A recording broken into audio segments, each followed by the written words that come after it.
this exciting video where you once again join me in the wild landscape of Scotland. And today I've come to document a piece of history from the Cold War hidden within this wild land here. In today's adventure, we're basically up Glen Clova. Today I was out for a drive in the car because, as you may have seen for the last adventure, I was actually doing the clutch and stuff, and this was the first outing, so I didn't want to go too far away, but I still wanted to go and see a little bit of abandoned history, and that's how I thought in today's short video it's cool to come and document this piece of Cold War history here, which lies in these lands. Like I said there at the start of the video, like, Glen Clova is so wild, it's just incredible. To think there's like Cold War history hidden in the middle of it like this. This is actually the Glen Clova ROC bunker, and it looks like it's in pretty good condition overall. I think I was here probably a couple of years ago documenting this history, but it's often good fun to come back, and since I was on a wee hurl around this glen, I just thought it's cool to stop and see what's left. So as you can see from this Cold War bunker, folks, it's actually sealed up there with the double padlocks. Some of these old bunkers are actually open and you can get in and see what history remains. Over the UK there was 1,500 of these bunkers, and they're all pretty much of identical structure. They used to dig the hole here in the ground, and then they would pour in the concrete around the wooden shuttering with the rebar between it, the shape of the bunker. And basically within the bunker there's a little toilet section and then the main room, and there's kind of at the bottom of the stair there's a little separate section, and there is actually a wooden door between the main room and that section. It's crazy, I thought I heard some voices. Oh, I can see the cyclists coming along the road. See, for a second when I heard the voices I'm thinking like it sounded like there was a ghost in the bunker. Imagine that, folks. Look at this, here's some remains of the history here. The old beds are actually within the ground here. Look at that, a Cold War bed, folks. A lot of folk go up and down this road here and have no idea that there's an incredible piece of history right on their doorstep here in the wild glen. It's crazy to think that there would be, like, even defending this land the way up here. You would think there would be nothing related to that, but yet here we are, British government, Her Majesty's service up here in the hills, protecting every inch of land. Just check out, here's the rest of the bed frame here, folks. Look at that, the springs are still on it, and you can still see the remains of the old paint. This bed must have been bent and twisted like this so they were able to get it out of the hatch, because that's just like a small area that you can climb down the ladder there below the hatch. It's like the same width. Normally on the lid there's a counterweight so you can easily lift up the heavy lid. Yeah, there's just tons of sections of bed just lying here, rotting away in the wild lands. And look at this. This is the bed head, that's the shape of it. Sometimes they had like a bunk bed with two beds, and then other ones that I've seen it was just one bed. And I believe it was obviously stationed, there was people stationed here from the Royal Observer Corps, and 24 hours a day they would pretty much do shifts manning these bunkers. And I think it was pretty much a voluntary kind of deal as well. The people were dedicating their lives here to protect the country. In wild places like this, I think it was often locals who would be involved with manning these bunkers back in the day.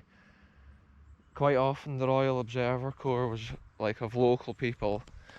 And another interesting thing, look at this, folks, you can see the different colours of paint here.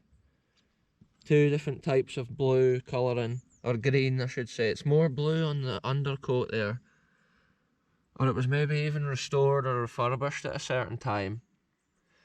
I've noticed on all ROC bunkers they seem to have like the brass screws and stuff like that. And then you see the wooden shuttering. Some of these bunkers were open until the end of the Cold War, until 1991 kind of time. But some of them did actually close down in 1968. And originally, like, sometimes the fixtures and fittings from the ones that got closed down early were taken to the newer bunkers. But it depends, like, sometimes all the refurbished ones that were opened later in the Cold War, they've got like insulated panels and stuff on the inside. Whereas the early ones that were closed down, it's just the bare walls, the original ROC bunker walls. Another detail about these places, they had 3 instruments of measure. They were basically measuring the height and the power of the bombs and like the direction.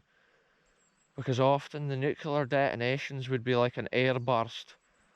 But like, they had 3 different instruments of measure. It was obviously a Geiger counter, which attached on, I believe this used to unbolt and there was a plate that went on and it had like a gap between it.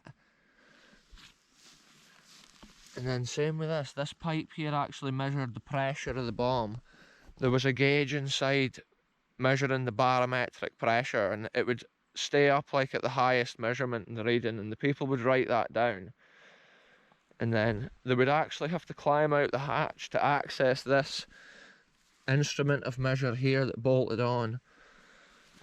And this was actually like a cone shape, well, like a circular cylinder shape, and within it there was a piece of paper, and if there was a nuclear blast, say, over that hill there, it would actually burn a circle onto the paper. So the person would come out this ladder, being exposed to the radiation at that moment, to unscrew this system here and take out the paper, and then they would go back down in, and there was like a graph on the paper, so they would be able to like get the height and probably like the size of it, depending on the size of the hole, which had like burnt onto the paper. But I'm sure it was more for like the altitude and maybe the range that that system was measuring. And then obviously down there they would be able to tell the pressure of the bomb that had been created. It's crazy to think about that, like the way they measured all that back in the day, whereas modern systems have taken over this sort of, like, they don't have the need for this anymore. The way satellites and stuff are now and the way technology is, this sort of thing is just obsolete. Look at this, here's a piece of original wood line here, folks, with the green paint. Real history, folks. Just check it out in the wet grass. You can see now how summer's over and autumn's setting in. The trees are starting to get an orange tint on them around the glen here. And you can see this damp, low cloud which we're dealing with today. I love a wee adventure off and just exploring a piece of history which is in the middle of this. Even though I've looked at it a couple of times before, it's still cool to come back and see if the hatch is open or see if any of the history's changed or developed. This would have probably been an original little boundary fence here, which has now been breached by the sheep, which most commonly graze these lands and these glens here. And this air vent here is basically the far end of the bunker, from that ladder to this hatch. So it's just a small little room, a small little chamber under there. But I love the condition of this one, the wood and stuff like that. You would think it would be more rotted here in the wild glen, but I think the paint has been protecting it. And because all the screws are like made of brass, it appears that they don't corrode in any way, and that was maybe the original idea when they designed it. Yeah, look, the one at this side's more rotted away with the wild weather. And at the bottom of there, they had like a little sliding metal hatch.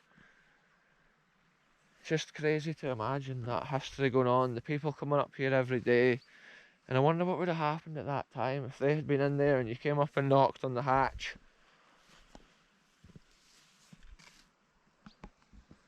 Yeah, look at this, it's maybe had some sort of aerial or whatever mounted on there as well. I've not actually seen that detail on one of these lids before. Oh, that must be for the original bar which went across here, look, to this. See that, we're figuring out history, folks. I maybe have seen this detail, but there's normally a metal bar there. Yeah, to think it's just all under the ground here. It must have been pretty rocky and stony under the ground here, because the terrain up in these glens incredibly like stony and rocky. There's just mad like cliff faces at both sides. A lot of these hills and cliffs and mountains were carved from the glaciation period in Scotland. These midges up here are proper at going for me. That's another famous Scottish thing that you get. The old midges is out in force. Check this out. This is actually an outlet pipe, because down at the bottom of the ladder there's actually a sump with a pipe going into it with a little hand pump, and they can pump the water up and out of there. Obviously back in the day they probably did that regularly, whereas often now the water just like fills up and up and up. But remarkably, these bunkers normally stay pretty dry. They often have a wee bit of water in them, but considering the wild lands that they stand within, it's just crazy to see the condition they're in. Look at this here, this is mad. Look, there's a wee caterpillar. That's a little caterpillar just chilling right there on my welly, folks. That's what you get in these lands. It's like crazy nature. Anyway, it's been a short video, folks. It's been more for me getting my car out and taking it for a wee drive to check all the mechanics of the things perfect after me repairing it. And it's just been performing perfectly, I must say. And it was cool to come around this incredible glen. See when the weather's like this, folks, I love seeing it. The character of the land with that low cloud. And then the cement and the greyness of the Cold War history within it here. Buried under this wild land. Yeah, it's crazy, folks. Most areas, if you're in the UK, you'll likely have a few of these around you. Every time you drive a few miles, you'll be near another one. And that was the way that they covered the whole land, all over the UK. Even on the Isle of Islay, we visited one of those a couple of years ago, earlier in my days of YouTubing, folks. We actually visited the Isle of Islay ROC bunker, and that was so cool to see as well. Anyway, I'm getting eaten alive by midges, folks, so I'm going to end this video here. Thanks very much for watching, and I'll be back very soon with the next one, wherever I end up going.